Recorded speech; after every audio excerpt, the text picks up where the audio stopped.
Hey there, folks. Welcome to Spectrum Pulse. We talk about music, movies, art, and culture.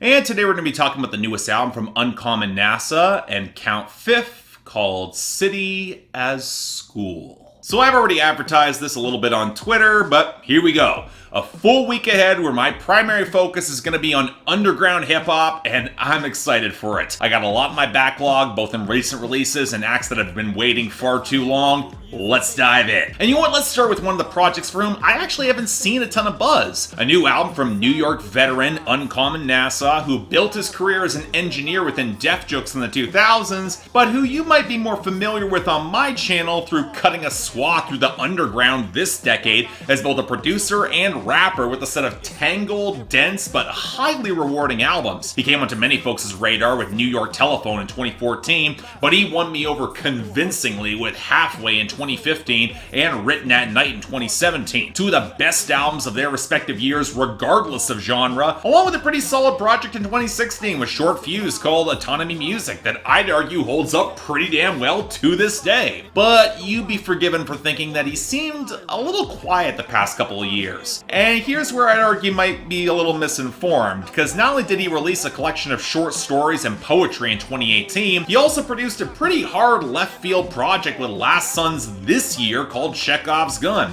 which I also reviewed and a lot of you didn't watch, and that album also kicked a lot of ass. But I knew it would only be a matter of time before Uncommon NASA got behind the mic again for another project, so on Halloween last week he released this one produced by Kount Fif and featured many of his regular collaborators, including Short Fuse, Guilty Simpson, Last Sons, and more. Hell, it seemed to me to be a pretty agreeable release coming out of the underground, even if it seemed like the buzz was oddly muted. But you know what, screw it, I want to talk about it. So what did we get from City as School? Well, okay.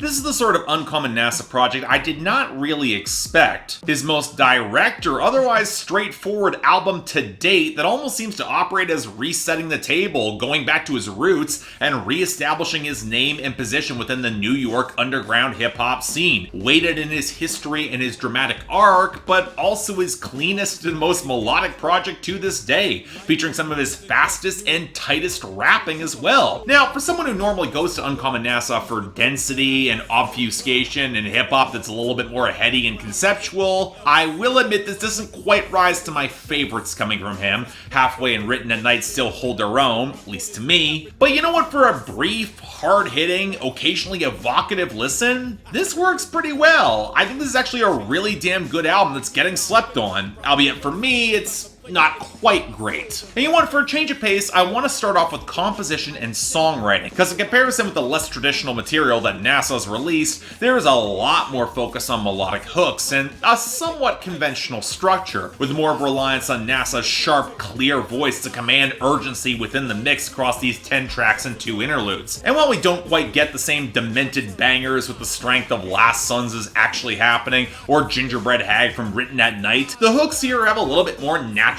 punch, be they from NASA himself or an artist like Sadat X on Artificial Times. It's a much more lean album too, with slightly quicker tempos, a lot tighter bars, and only a couple verses per song. Now I wouldn't dare say he was optimizing this for streaming, but it does go down significantly easier, and a big part of this also comes into the content. In comparison with previous high concept experiments, Uncommon NASA's taken it back to the streets of New York to sketch out the arc of his come up, in many places for better, but not shying away from his admission of where things have gone wrong, or haven't exactly stuck the landing, especially in recent years. He's very much self-aware, and that he can seem like a bit of an outcast in between spaces, even in the underground, intrinsic to New York, but he highlights the difference between his home borough of Staten Island and his adopted home in Manhattan, and that to some extent he does see his relationship to conventional hip-hop, even in the underground. And this level of self-awareness makes for some revealing observations, because he knows his material's less thorny this time around. He can hear the alienation from those who treat hip-hop as a path to a quick buck or just a hobby, and he knows just how quickly he can fall out of the larger cultural conversation when the scene changes or shifts, a sad inevitability in the ever-changing New York City that he cherishes, especially in that art scene,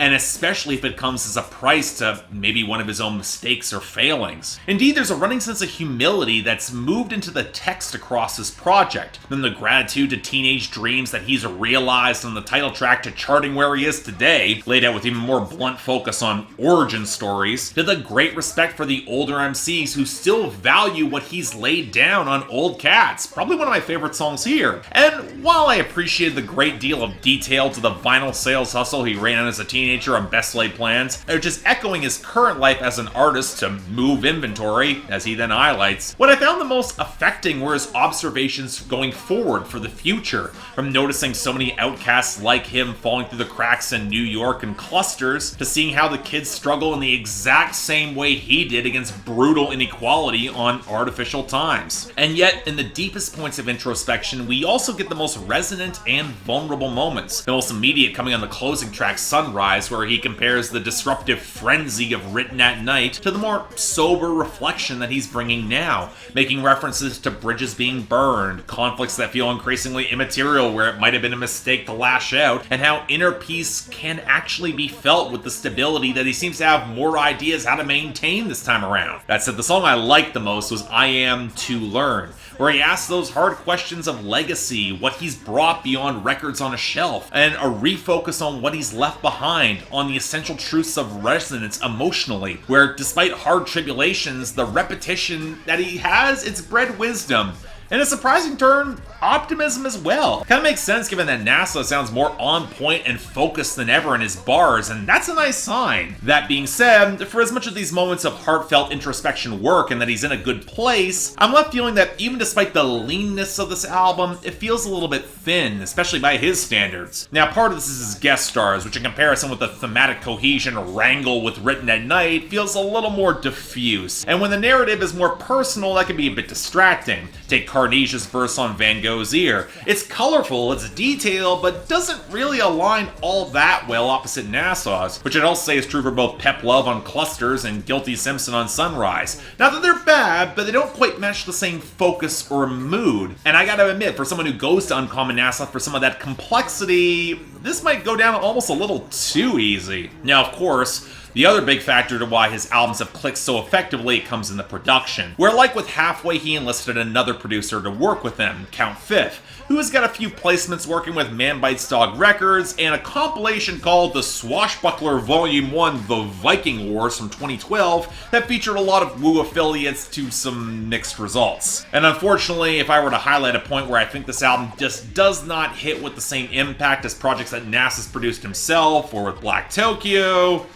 it's here, and it's tough to contextualize exactly why, as it's not all that far removed from what N.Y.S.T's had before. Melodic samples, some richer textures and depth, dusty percussion, significant grit to amplify the heavier moments that recall some of the Bomb Squad influence that N.Y.S.T's always liked, and yet it doesn't quite hit the same. Now, some of this you would expect for a project that's trying to keep it a little bit more simple. You're not going to get the same binaural, challenging vocal layering and production that wants to be more alien, which is inevitably why tones and grooves they do sound cleaner, but with some of the dustier notes swapped out for more liquid and high-fidelity synth patches, many of the songs just don't quite have the same warmth or spark to me, an issue when you're looking for the hooks to hit with a little bit more impact. Take N.Y.S.T. Great bass line, got some sweeping presence to it, I like the flute accents, but if you're looking for punch, the drums in the mix can feel oddly muffled, and that sputtering gurgle doesn't really help the song's wonky stop and start momentum, which is a similar issue for the string sample on Origin Story that's only slightly redeemed by all the scratching. Or take the snarled squeal of guitar on Van Gogh's Ear. Why it's placed more behind the cleaner cymbal and the vocal lead and not really blended to add more of that edge gets a bit distracting, even if I did like the eerie integration of Barry McLean's backing vocals. Now again, that's not me coming out against the more futuristic style. The synth warps on Old Cats against the sharper beat is balanced really well. The more layered percussion hits with greater impact off the rattling guitars and the synth spurts on I Am to Learn, and the obvious prog influences between the sandy percussion, the fizzy synths, the flute, and the guitars on Best Laid Plans, that sounds great too. But I'd also be lying if I didn't say I prefer the rougher lo-fi blend on Artificial Times, even with some of the hollow vocal filters, or the touches of horns on the interlude Going to the City, or that I think the guitar tone behind Sunrise is way too weedy to back that song up. It's strange, the production is analogous to Uncommon NASA in some influences and tones, but the pickups, the texture, the blending, it just doesn't fit as well together. It doesn't feel nearly as cohesive, and that might be why even the best moments here don't quite knock with the same level of force as you might expect coming from him specifically. But you know, at the end of the day, this is an odd album to discuss, because I can see listeners who were intimidated by how snarled and dark and challenging Uncommon NASA has been maybe liking this a little bit more, but I'm not convinced the alchemy is sparking in the same way. It's certainly thoughtful and well written, and I can understand the stylistic pivot towards more emotive directness will probably work, but it feels like the added polish and focus buffed away some of the richness and production and punchy cleverness in the writing that's always been my biggest draw to his work. The same flavor is here, just feels a little waterlogged, for lack of better words. So when I say I'm giving this an extremely solid 7 out of 10 and a recommendation, keep all of what I said in mind. It's still really damn good, maybe a very solid entry point for Uncommon NASA, which for a Back to Roots album is exactly what it needs to be. I'll give him credit for actually landing that, it's a different role for him, but I do think it's a little bit shy of true greatness, at least for me and from what I come to really like coming from Uncommon NASA. It'll still be slept on by entirely too many folks though, so you know what? Give this a chance. Check it out. So yeah, thanks a lot for watching. I'd like to like and subscribe. I'd be more than grateful. This was a bit of an odd album to talk about. This might come across a little bit more negative than what it is. I just wish it had a little bit more of that great impact for me, especially given how good the writing is. It happens. They don't always work, not all of them. But hey, if you want to buy or stream it, links down in the description below. And I got the poll up there. I am curious where a lot of Uncommon NASA fans will fall on this, because I can see this being a bit of a departure for some, and yet I can see this being a good jumping on point for others. Who knows what you're looking for? Beyond that, anything else I might be able to do to improve my presentation, I'm all ears. And hey, if you're looking for new episodes of Billboard Breakdown or other album reviews, links in the card right over there. But until then, I'm Mark, you're watching Spectrum Pulse, and I'll see you next time.